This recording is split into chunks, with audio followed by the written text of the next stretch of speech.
Dina awak bapak aya kagorengan, dina awak bapak ge aya kealusan. Batur ngahargaan bapak lantaran kagorengan bapak ditutupan ku Gusti Allah. Nah awak kuring aya katebalegan ku ditutupan ku Allah Ta'ala sehingga batur ngahargaan ka kuring. Berarti nana gerhana dihargaan batur lain kuring nu berharga, tapi Allah nutupan aib kuring nu sabenerna.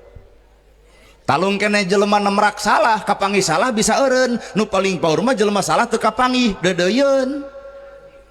Aduh, jelema salah kapangi bisa eureun, bapak beger kapangi ku pamajikan nepi ka ayeuna pan tobat tina beger da keung.